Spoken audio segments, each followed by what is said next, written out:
Para BIS Televisión siempre es un gusto encontrarse con personalidades y con amigos de BIS Televisión, y en esta oportunidad, por esas cosas del destino, estamos conversando con el doctor Yehude Simón Munaro, presidente y líder del Partido Humanista Peruano, quien conocemos por nuestras labores periodísticas hace una buena cantidad de años. No lo vamos a decir, Yehude, por razones históricas y cronológicas, pero es una larga presencia periodística y de un conocimiento de las cualidades profesionales y políticas de Yehude Simón Munaro.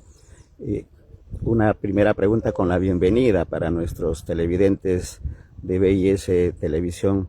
¿Cuál es la apreciación del momento político tan difícil de nuestro país, Yehude? Bueno, no puedo empezar a contestarte sin saludarte, Néstor. En efecto, son muchísimos años que nos han juntado en labores, no políticas tuyas, sino periodísticas y políticas mías, conversaciones sobre el país.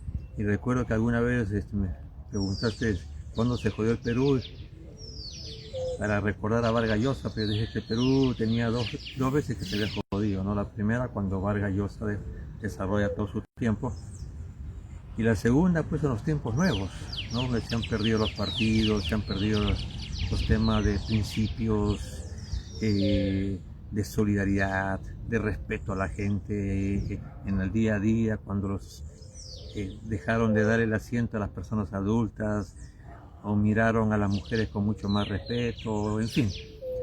¿Ha mejorado el mundo? Sí, ha mejorado algo, pero lamentablemente en lo principal se ha caído a niveles que dan lástima, ¿no?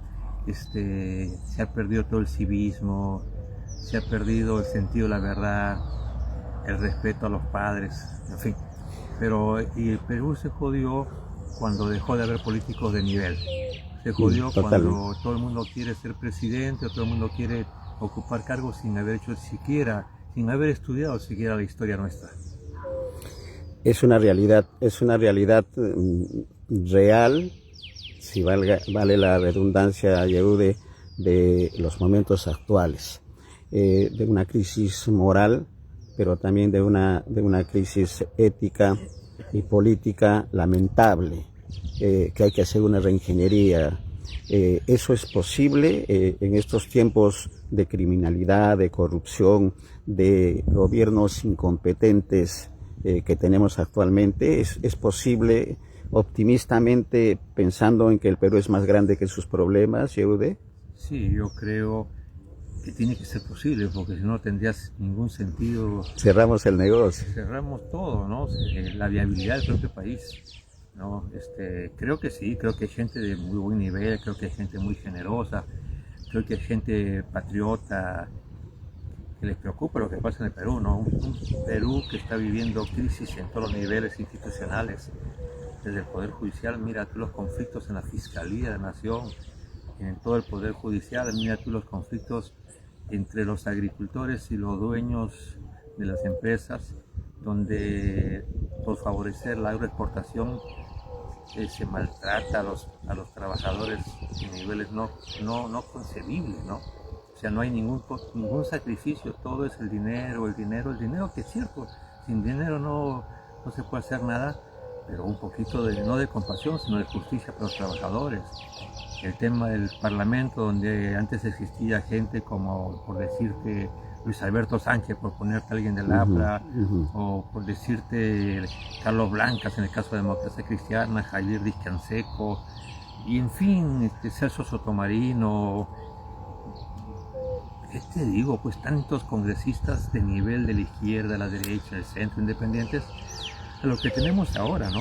Donde no da ninguna vergüenza levantarse los sueldos, no da ninguna vergüenza dar bonos. En fin, es terrible cómo se ha ido perdiendo la clase obrera, porque son los pequeños y medianos empresarios que comienzan a hacer que el país pueda subsistir, porque las empresas casi aportan muy poco. Si bien es cierto, las empresas mineras aportan, sin embargo habría que preguntarse cuánto de este aporte es justo para el país.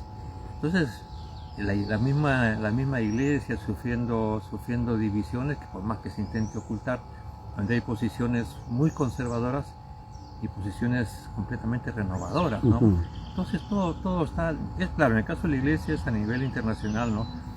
Pero todo está difícil, todo está complicado. La pobreza en el Perú, por si acaso, se ha incrementado casi en el 30%, y ahí es un problema de fondo. Es un problema de fondo que tiene que ver con una economía que aparentemente está estancada, pero también con que los partidos políticos YEUDE actuales no han dado la talla.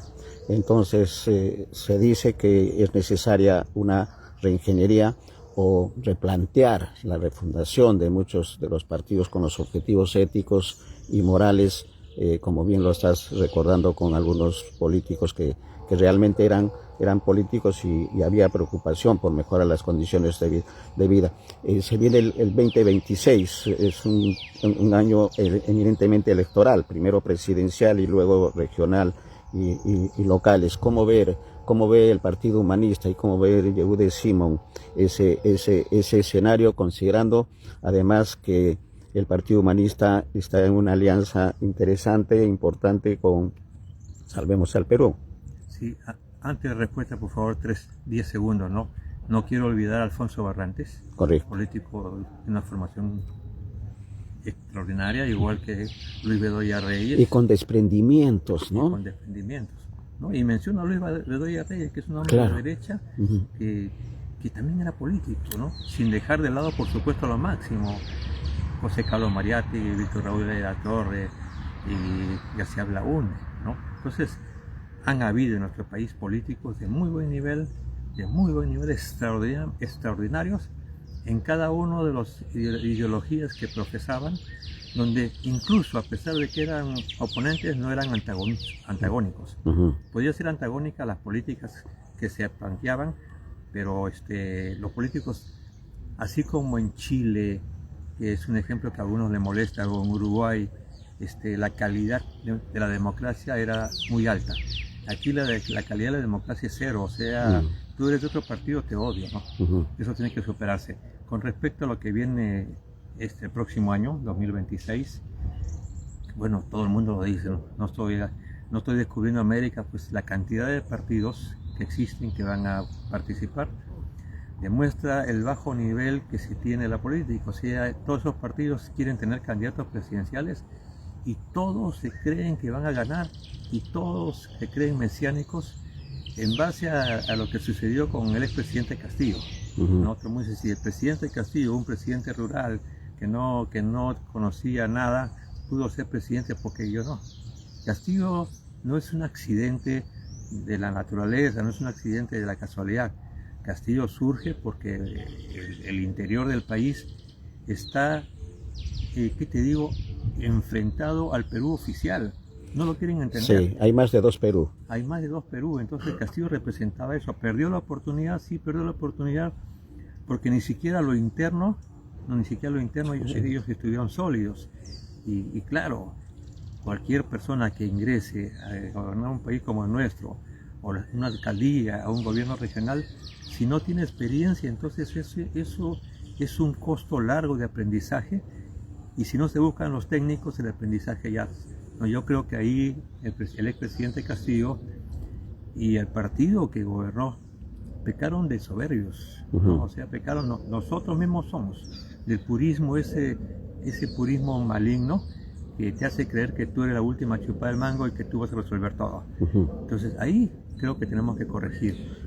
Y el panorama del 2026 es bien difícil por la cantidad de partidos, y que va a terminar con que el que gane en la primera vuelta tenga 10, 11%, lo cual significa que el 90% de la población no quiere saber nada, ¿no? Entonces es crítico, realmente crítico. Eso sí, si sabemos elegir un presidente o una presidenta, depende de quién gane, de buen nivel, que entiende el problema del país, que convoque en la unidad, en una especie de unidad, frente al enfrentamiento no solamente de la clase política, sino de los propios peruanos. Los peruanos estamos divididos, ¿no? Entonces la valla no es muy alta, la valla que deje este gobierno es bajísima, y creo que ahí comenzaremos a mejorar, para que después ya en el año 2037 o 2036 el Perú comience a surgir. Correcto. Tenemos 10, 12, 15 años de sufrimiento. Todo está por hacerse en nuestro país y el tema de la unidad es fundamental.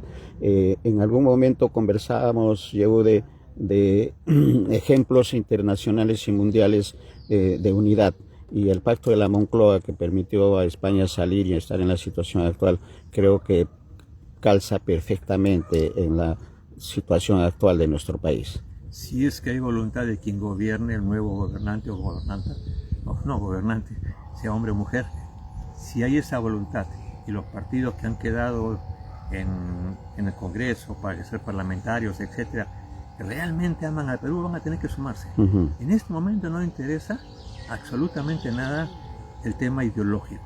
Lo que interesa es el tema programático. Un tema programático que permite el desarrollo, donde se incluyen desde los más olvidados hasta los que manejan siempre poder.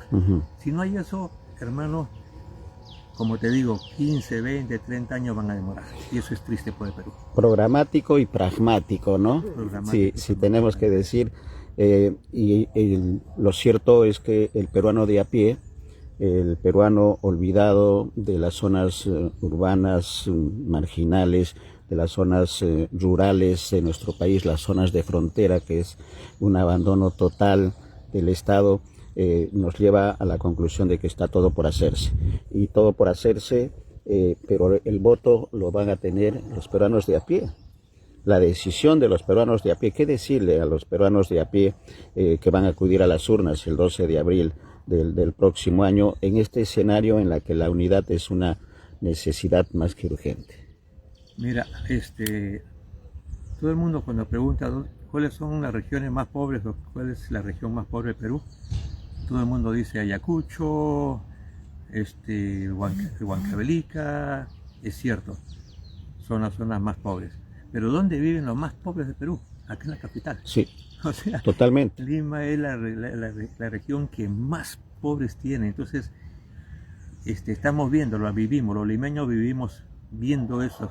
Hoy en la mañana mismo me encontré caminando con un hombre pobrísimo, que me llamó la atención. No había comido hace 2 días, sin familia. Me impresionó ese señor. Pero me di cuenta que ese era el Perú, ese es Lima. Sí, pues. Hay muchísimos de ellos. Entonces, yo estoy apostando en una unidad del Partido Humanista con el Partido Salvemos al Perú, que ciertamente puede tener algunos problemas internos superables, ¿no? Pero que creo que es una esperanza y una expectativa para nuestra patria, ¿no? Gente bien preparada, gente que ha tenido alguna experiencia de gobierno y gente que piensa de que tenemos que humanizar el país y que tenemos que, una vez que termine este proceso, unirnos. Y aquí la gente izquierda me critica y la gente derecha también me critica, pero aquí para mí no hay un tema de derecha ni izquierda, hay un tema que es Perú. Totalmente. No porque no sea de izquierda, sí, de repente soy de izquierda y para los izquierdistas soy un derechista y para la derecha soy un terrorista, pero eso no funciona. Yo creo que amar al Perú es dejar las diferencias en este momento para poder salvarlo, o sea, extender el puente, no dar un salvavidas. El Perú necesita un salvavidas. Más allá de los partidos, el Perú es más grande que eso. Totalmente. Y en ese tema de unidad, Yehude, no olvidarnos de que hay 4 millones de peruanos en el extranjero, los peruanos en el exterior, famosamente conocidos también, cariñosamente conocidos como PEX.